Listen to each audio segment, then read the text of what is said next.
Dentro de las memorias de los encuentros académicos, con gran reconocimiento, recordamos la participación del Dr. José Antoni Rom Rodríguez en Creativismo 2021. Su legado académico queda de manera permanente en la UMAC. Muchas gracias por la presentación. La verdad es que tengo sentimientos encontrados, que se suele decir. Primero porque he participado en varios encuentros de creativismo y siempre me he sentido muy, muy halagado, muy bien recibido. Siempre me ha parecido que el encuentro de creativismo es un encuentro en que se comparten muchos momentos con muchos compañeros, con muchas personas de UMAC y de otros países muy interesantes. Ahora mismo la profesora María José ha hecho una brillante exposición sobre algo tan real como de qué vivimos. Ha sido una exposición sobre de qué vivimos. O sea, en las escuelas a veces enseñamos mucho a afilar nuestras habilidades creativas, pero al final esas habilidades creativas no tienen ningún objeto si no conectamos con un cliente y si no conseguimos que nuestro negocio sobreviva. Por tanto, hemos tenido una charla con la profesora María José, que en este momento yo siento no estar presente para poder hablar con ella, ahora con ella y con los otros compañeros de creativismo, porque es una cosa que valoro especialmente de los encuentros. Bueno, vivimos el tiempo que vivimos, por tanto nos encontramos virtualmente. Hace unos años sería peor, porque no podríamos ni encontrarnos, y por tanto hay que ver la parte positiva de las cosas, ¿vale? Entonces, a ver, claro, con el currículum que se ha presentado parece que voy a hacer una cosa tremendamente técnica o cosas de estas y no es mi intención. Mi intención es compartir unas cuantas ideas y pensamientos sobre la situación que vivimos, sobre nuestro contexto, y por eso le he puesto ese título a la conferencia, ¿eh? O sea, un título que tiene que ver con una analogía, con esa parecido que hay entre la actitud del diseño, que se extiende como un virus, y el virus que vivimos, ¿no?, en la pandemia actual. Entonces, si me permiten, yo voy a compartir con ustedes ahora la presentación y durante un rato me iré explicando para que después podamos entrar, evidentemente, si a ustedes les apetece, en un turno de preguntas. ¿De acuerdo? Bien, entonces, vamos a empezar. Voy a abrir la presentación.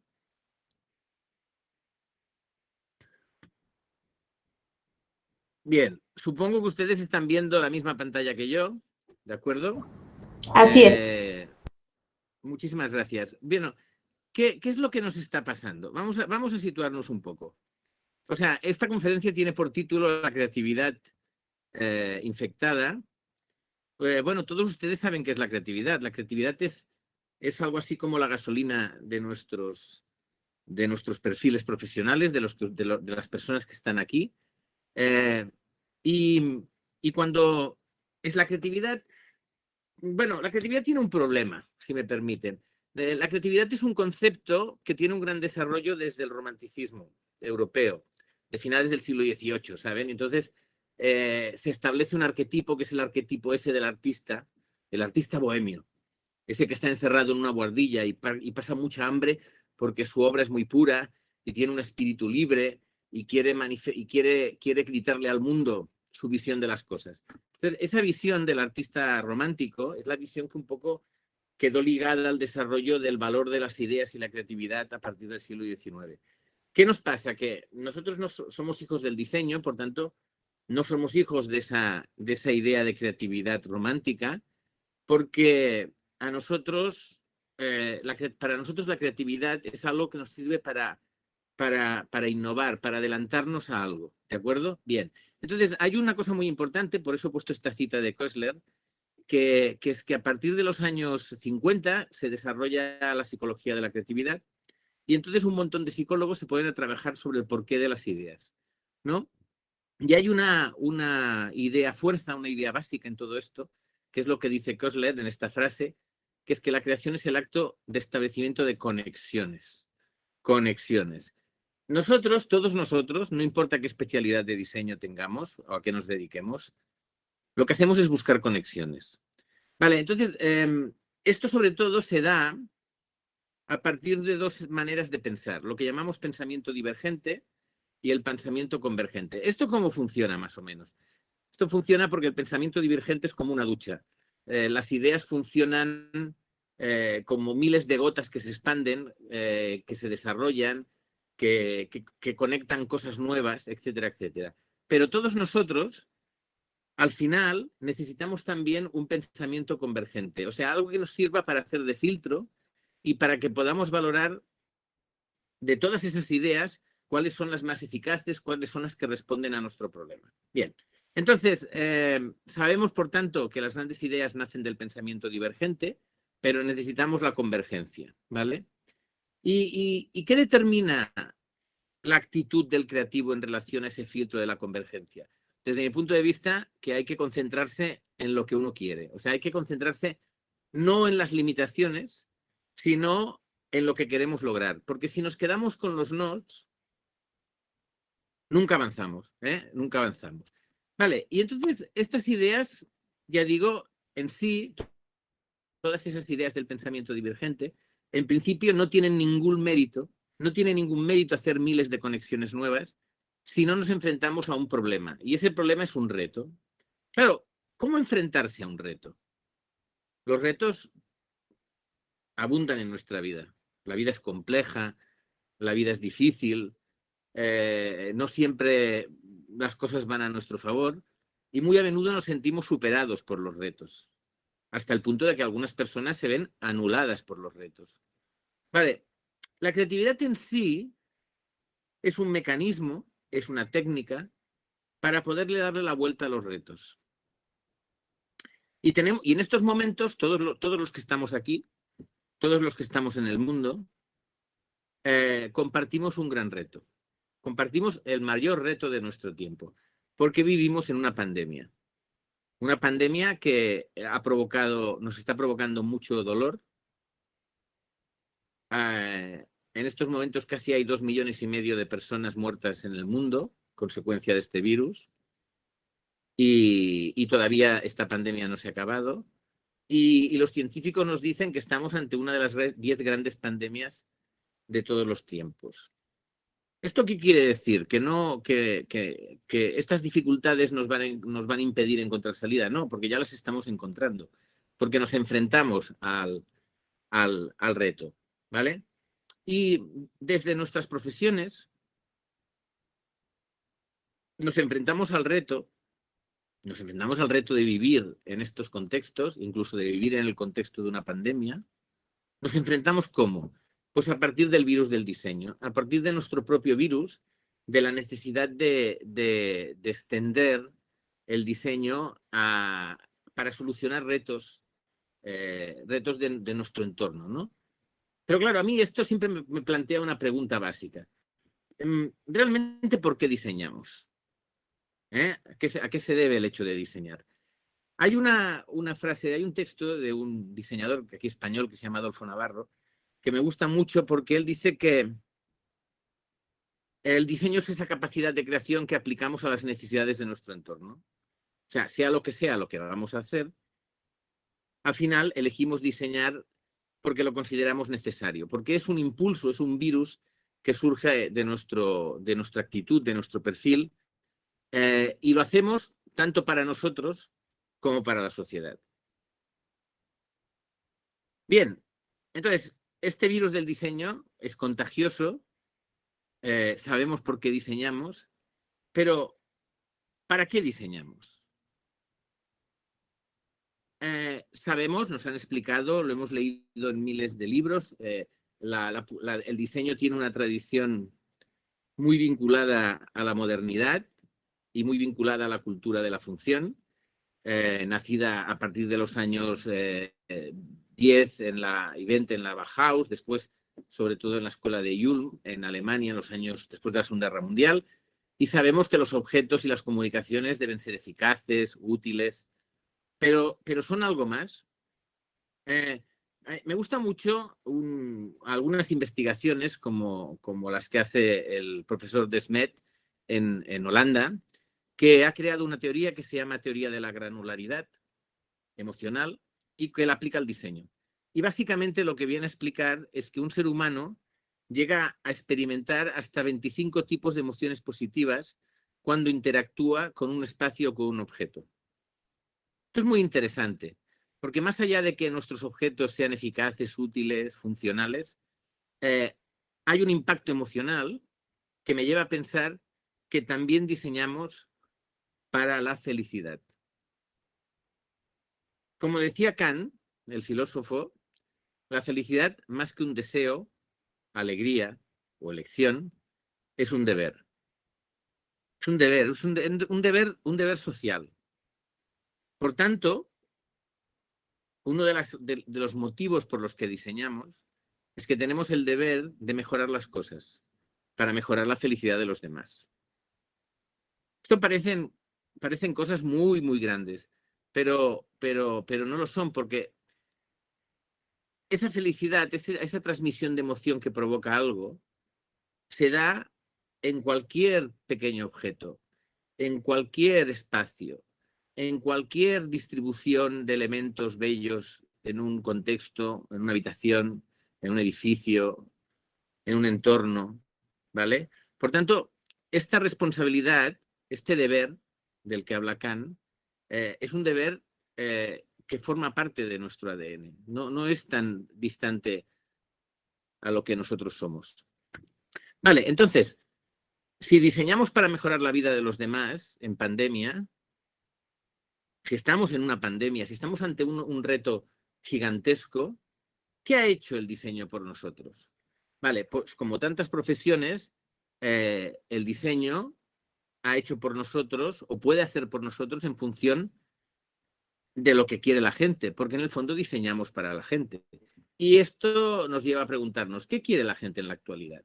Bueno, según el Euromonitor, para que os hagáis una idea, en Europa el Euromonitor es el sistema de investigación y estadístico más global que hay en la Unión Europea y constantemente el Euromonitor recoge todos los informes de datos y tendencias de 1000 aspectos de la economía y la sociedad en Europa.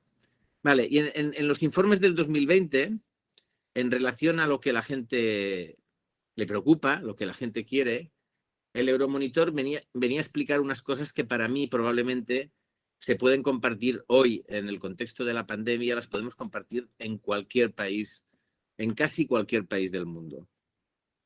Bueno, lo que nos dice es que los europeos están muy preocupados por la posible pérdida de la interacción humana en el contexto de la virtualidad. Les preocupa la pérdida de contacto cuando vivimos conectados solo a pantallas. Les preocupa mucho también recuperar las actividades al aire libre. En estos momentos, por ejemplo, en estos momentos que el turismo no existe, que nos tienen encerrados muchas horas en casa, etcétera, etcétera, todas las actividades que tienen que ver con permisos de hacer cosas en el exterior son muy importantes para la gente. También a los europeos les preocupa realizar todas las actividades que puedan evitar un cierto riesgo que se puedan hacer virtualmente. También les preocupa tener tiempo para sí mismos. También les preocupa tener voz. ¿Por qué? Porque una de las consecuencias, como ustedes saben, una de las consecuencias de la pandemia es que ha crecido muchísimo la desconfianza en los políticos y en el liderazgo tradicional. Por otro lado, les preocupa protegerse del virus. También les preocupa mejorar su bienestar, vivir un poco mejor. Todos tenemos problemas de salud mental, tenemos miedo a la depresión, tenemos miedo a los problemas de salud mental que nos provoca el hecho de estar encerrados en casa, de no tener contacto humano o de la presión laboral. Cosa que nos lleva a la última gran preocupación, que muchísima gente tiene ganas de limitar los abusos que provoca el teletrabajo. Vale, aquí tenemos una fotografía. Tenemos una fotografía de cosas que preocupan a la gente que pasa en Europa, pero puede pasar, evidentemente, en muchísimos países de Latinoamérica y en otros lugares del mundo. Bien, entonces, ¿esto qué quiere decir desde el punto de vista del diseño?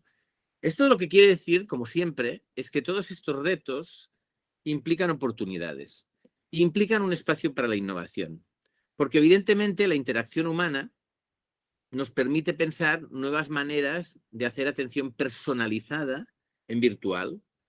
Si hay unos grupos de gente que no tienen ganas de pelearse con un chatbot, eh, podríamos potenciar la atención personalizada.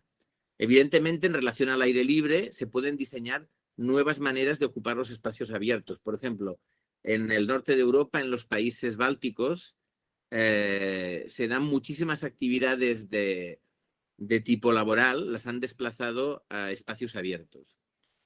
Por otro lado, actividades, la gente tiene miedo de ir a hacer una cola para hacer unas gestiones en su ayuntamiento, en su municipio. Bueno, pues tenemos un espacio para crear nuevos servicios, para crear nuevos cursos online, para hacer atención sanitaria a través virtual, para utilizar la inteligencia artificial para mejorar la salud, la gestión, etcétera, etcétera.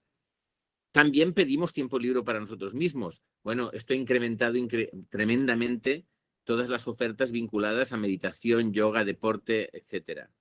Queremos tener voz y eso ha dado espacio a un mayor incremento de las redes sociales como lugar donde la gente siente que puede decir lo que quiere más allá de lo que opinen los líderes, ¿vale? Queremos protegernos de los virus y, por tanto, están en desarrollo nuevos materiales, nuevos tipos de interiorismo, como veremos después en la presentación, nuevos tipos de arquitectura, etc. Nos preocupa el bienestar y en estos momentos el gran negocio del mundo, el gran sector económico del mundo y en crecimiento todavía exponencial es la salud. Por otro lado, nos preocupa nuestra salud mental y, por tanto, hay gente que practica nuevos estilos de vida. Ha habido un desplazamiento, por ejemplo, en Europa, ha habido un desplazamiento de cientos de miles de personas que se han ido a vivir a pueblos. Entre otros motivos, porque el teletrabajo implica que la conectividad, si es buena, y en gran parte de Europa la conectividad es muy buena, si la conectividad es buena, se puede vivir en el campo manteniendo muchos trabajos.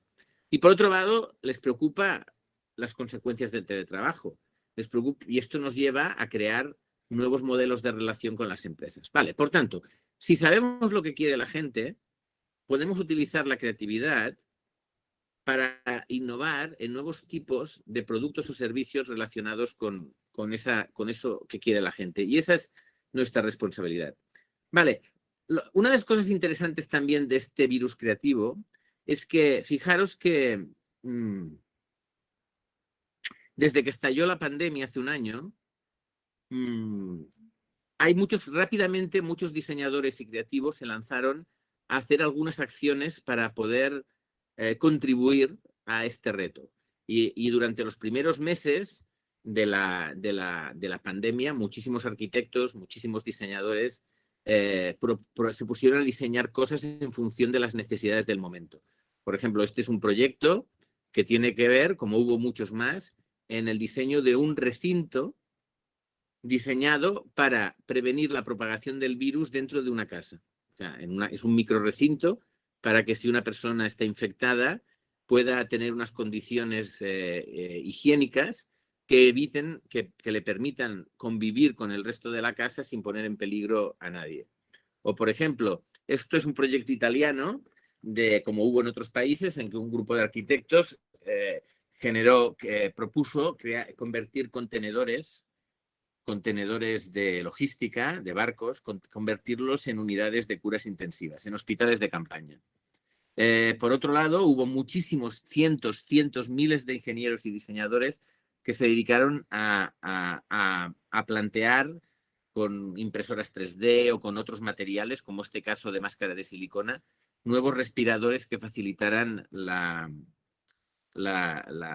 soluciones nuevas para la gente. Por otro lado, miles de diseñadores en muchísimos lugares del mundo se plantearon hacer muchísimos protocolos de instrucciones gráficos para ayudar a la gente en muchísimos países a entender fácilmente, a visualizar fácilmente, a acceder fácilmente a la información para poder seguir las medidas sanitarias de la pandemia. Y bueno, y no hablemos de la cantidad de ingenio que le pusieron miles de estudiantes a crear artefactos, respiradores, cosas de aquestos con un mínimo coste que prácticamente se pudieran hacer sin recurrir casi a la fabricación. Por tanto, estos proyectos son ingenuos. Una gran parte de estos proyectos son ingenuos. Algunos se llevaron a término, otros no. Pero lo que nos indican es esta actitud para reaccionar y para que el virus de diseño se enfrentara a los retos de la pandemia. Esto no solo se dio en el campo del diseño industrial. Por ejemplo, evidentemente, en los otros campos del diseño pasaron cosas muy parecidas. Por ejemplo, en un sector que es muy mío, que es el de la publicidad se hundió en el mundo, porque con la gente encerrada en su casa, poca publicidad de productos se podía hacer. Y entonces, ¿qué pasó? Bueno, pues que hubo muchas soluciones ingeniosas para este nuevo contexto de comunicar sin recursos. Por ejemplo, todos ustedes han vivido miles de acciones de branding en que las marcas hicieron restyling de sus marcas para acercarse a la idea solidaria del distanciamiento, ¿no? O, por ejemplo, ha habido muchísimas campañas que han aprovechado para la creación de mensajes asociadas con las normas de la nueva normalidad. Esto que están viendo, por ejemplo, es una campaña de otoño de una marca de bebidas de sodas en España, que decidió hacer una campaña muy divertida. ¿Por qué? Porque los españoles, como ustedes saben, tenemos una tendencia a cenar un poco tarde.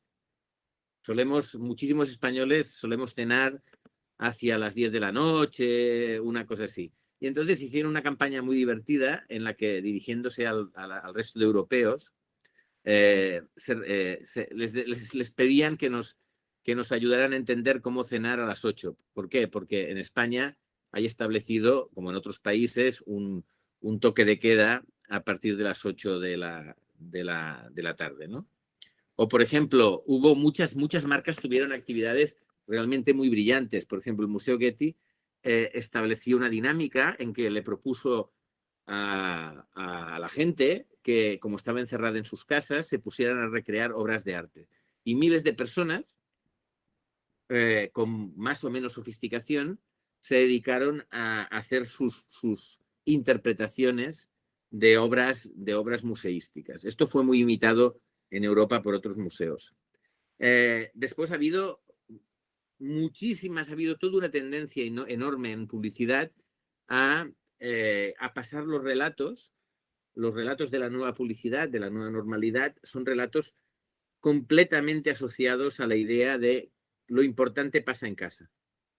Historias sobre storytelling, sobre la vida en casa, sobre lo que nos pasa, sobre lo importante de qué es lo que compartimos en nuestro círculo más cerrado, ¿no? Más estrecho, más familiar. Vale, por tanto, todo el mundo se enfrenta a grandes retos. La comunicación, sin duda, están pasando muchas cosas. El contenido de los usuarios se remezcla, la COVID está ampliando el valor de la digitalización en todas las líneas de la comunicación. La nostalgia es el insight más importante de nuestro tiempo. Ustedes dirán, ¿por qué la nostalgia es un insight tan importante? Bueno, por una frase hecha en castellano que todos ustedes conocen: cualquier tiempo pasado fue mejor. De tal modo que la nostalgia se convierte en un arma súper poderosa en cualquier tipo de relato, ¿vale? Las conversaciones con las marcas quieren ser más humanas, precisamente porque estamos más distanciados. El gaming se ha fusionado con las redes sociales. Esto es muy interesante porque ha aumentado de tal manera, en este contexto cultural de pandemia, ha aumentado de tal manera el consumo de entretenimiento y de juego, que evidentemente todas las estrategias de llevar los juegos al terreno más abundante de esparcimiento de la gente, que son las redes sociales, son estrategias en crecimiento. Por otro lado, como estamos encerrados en casa, se están recuperando técnicas que en algunos países se daban un poco por perdidas, como el telemarketing o la gestión de los SMS en comunicación. Y en todos los sectores, absolutamente en todos los sectores sociales, el gran reto, el verdadero gran reto es la desinformación. O sea, nuestro mundo se ha vuelto un mundo muy medieval, en el sentido de que ante el miedo, el rumor se convierte en arma. Y miedo y rumor son una combinación tremendamente peligrosa y tremendamente poderosa. Cuando hablamos tanto de fake news y de desinformación, a veces no nos esperamos a pensar qué es lo que lleva a la gente a sentirse atraída por mensajes tan locos. Y a veces no tenemos en cuenta que para combatir la desinformación, la primera regla es entender el porqué del impacto de esa desinformación. Y estamos en un mundo en que debido a la situación de la pandemia, tenemos mucho miedo y mucha gente siente mucha rabia. Y eso nos lleva a que cualquier rumor que nos deja fluir esa rabia sea una herramienta muy, muy poderosa. Eh, Fijaros cómo están cambiando las cosas. Yo mismo, en mis actividades profesionales, yo, por ejemplo, ahora, esta misma semana, he lanzado un juego de orientación para estudiantes en Instagram. O sea, me he visto obligado a pensar una narrativa vinculada a dónde. A decir, ¿cómo puedo plantear un juego de orientación de estudios en un lugar donde esté mi audiencia, donde mi audiencia ahora está pasando muchas horas? Y por tanto, como esto es información dirigida a adolescentes, esa información se ha convertido en un juego, en una manera de jugar para llegar a unos perfiles de estudios. O sea, esto es así, esto son la manera que tenemos de utilizar las ideas para enfrentarnos a los retos actuales. Vale, entonces en este mundo que está cambiando y que hemos visto lo que le preocupa a la gente, ¿qué tendencias de diseño aparecen en el horizonte? Bueno, pues vamos a hacer un repaso para acabar de tendencias, que esto creo que siempre tiene la utilidad. Por ejemplo, en diseño gráfico hay un aumento del uso de las tipografías hechas a mano o inspiradas en la caligrafía. Esto ustedes dirán, bueno, ¿esto qué se debe? Bueno, detrás de esto vuelve a haber un factor de nostalgia y de artesanía, el valor de las cosas hechas en un mundo en que nos hemos quedado dependiendo de las máquinas. Evidentemente, la nostalgia nos lleva a revalorizar todo aquello que está hecho a mano, la artesanía. Por otro lado, hay una tendencia al aumento de las fotografías de doble exposición. Son estas fotografías en que vemos combinaciones de imágenes. Y esto también tiene una lógica, porque tiene que ver, hemos visto lo que a la gente le preocupa, esto tiene que ver un poco con el mundo interior. Retóricamente, estos son unos códigos, los de las fotografías de doble exposición, que siempre nos hablan de lo que tenemos dentro. Por otro lado, las composiciones están dejando de ser sencillas y funcionales y está aumentando una tendencia barroca, una tendencia a que la composición sea mucho más impactante, rabiosa, dinámica, caótica, un poco en consecuencia estética del tiempo que vivimos.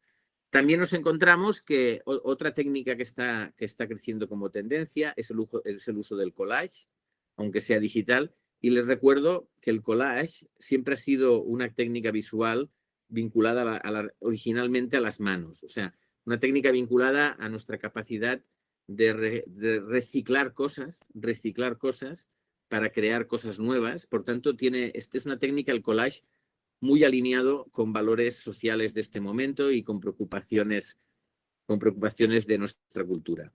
Por otro lado, a nivel de color, tenemos una tendencia al aumento de los degradados. Esto también tiene una lógica, porque los degradados son ambiguos. Los degradados no implican fluidez implican una cierta incertidumbre del color, y eso también tiene mucho que ver con nuestros parámetros culturales. Y por último, fíjense que también hay una profusión de imágenes con una cierta estética apocalíptica. Bueno, esto es normal porque estamos, como se ve también en la ficción, estamos viviendo en un tiempo de pandemia, se vive mucho el imaginario distópico, o sea, el imaginario de las sociedades en descomposición o de las sociedades negativas. Por tanto, este tipo de estéticas y códigos que al final el diseño o la publicidad lo único que hacen es recoger, recopilar los códigos visuales de nuestras tendencias sociales y culturales. Y esto se hace evidente en las tendencias de este momento.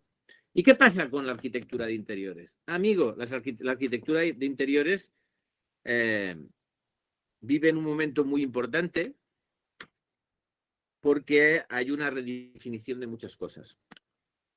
¿Qué es lo que espera la gente? Bueno, lo que espera la gente es consecuencia de lo que hemos hablado antes del informe del Euromonitor. La gente lo que espera, lo que desearía es tener rincones santuario, o sea, tener pequeños lugares en las casas dedicados no al ocio en sí, sino a la contemplación interior, a, a relajarse, a poder hacer yoga, pilates, meditación, a sentirse cómoda o cómodo con uno mismo. Pero por otro lado, como ustedes saben, vivimos, como está pasando en este evento, vivimos una nueva normalidad laboral, y por otro lado, todo lo que tiene que ver con el rediseño de espacios laborales de lugares de trabajo en nuestras viviendas, esto es una tendencia muy importante.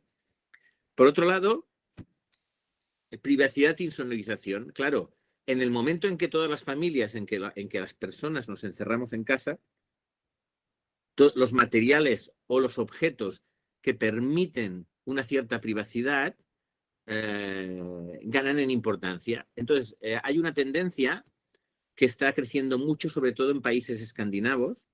En Europa piensen que los países escandinavos ya tienen una profunda tradición de aislamiento social. O sea, Suecia probablemente es el único país del mundo que tiene un ministerio dedicado a preocuparse por las personas mayores, porque también es uno de los países del mundo que durante el año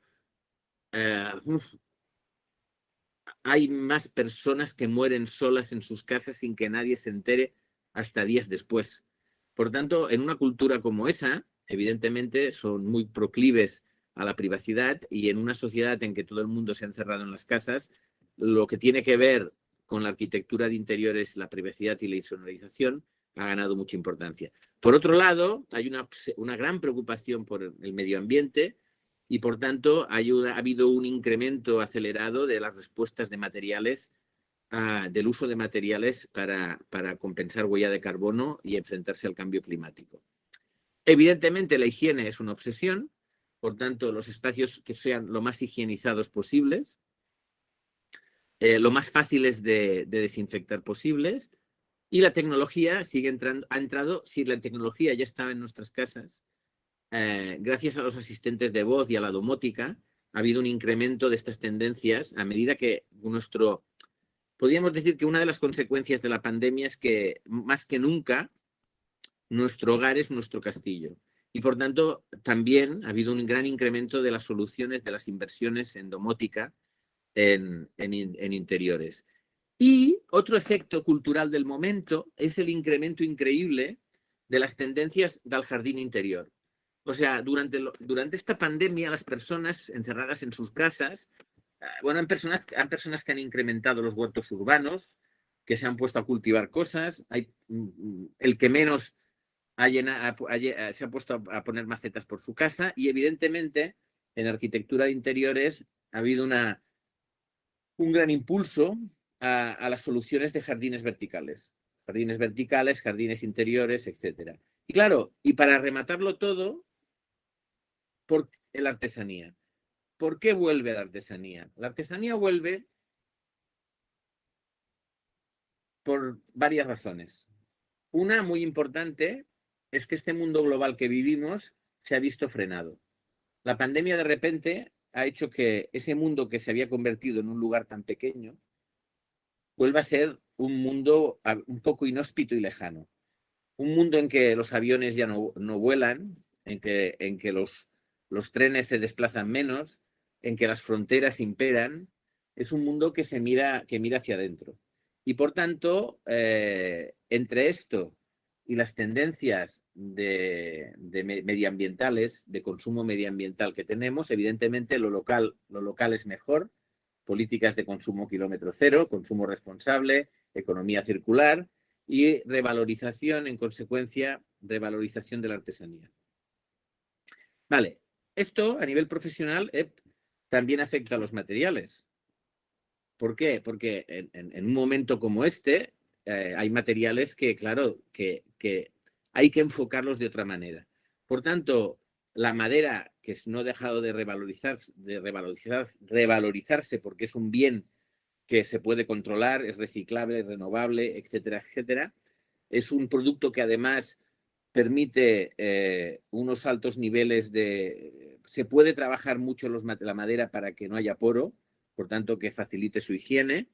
Por otro lado, los metales, se está trabajando mucho en recuperar aleaciones con cobre y plata porque son elementos que reducen, que son mejores aislantes de bacterias. O, por ejemplo, los plásticos, que han sufrido una nueva revolución en relación al uso de las impresoras 3D para aportar soluciones de proximidad y sociales, y en las que se pueden hacer polímeros que permitan regenerar esos materiales. Por tanto, como ustedes ven, este virus nuestro, el virus del diseño, en este contexto de cultura actual, primero respondió quizás de manera un poco ingenua, pero intentando aportar algo a lo que nos está pasando. Y en el momento que hemos entrado en la nueva normalidad, ya nos enfrentamos a maneras de abordar el diseño en función de lo que la gente quiere, que, como he dicho antes, es nuestra responsabilidad. Miren, para acabar, yo desde muy joven siempre tengo presente esta frase. Entre otros motivos, porque este diseñador, Massimo Vignelli, que fue uno de los grandes diseñadores gráficos en Estados Unidos, en Italia y en Estados Unidos durante los años 80 y una parte de los 70, Vignelli tenía esta frase que dice: la vida de un diseñador es una vida de lucha, una lucha contra la fealdad. Por cierto, la imagen de detrás de la estructura del metro, del subterráneo de Nueva York, es porque Vignelli es el padre un poco desde los años 70 de los sistemas de señalización de Nueva York, y por tanto de muchísimos trenes subterráneos, de sistemas de diseño de trenes subterráneos de todo el mundo. Y decía esto, ¿no? Una lucha contra la fealdad. Y tiene razón, porque gracias a las neurociencias sabemos muchas cosas nuevas. Y, por ejemplo, sabemos que la belleza, la música y las plantas hacen que liberemos oxitocina. Y la oxitocina es una hormona que es llamada hormona de la felicidad. ¿Por qué? Porque la belleza, como la naturaleza y la música, provoca químicamente unas reacciones en el ser humano que le llevan a sentirse mejor.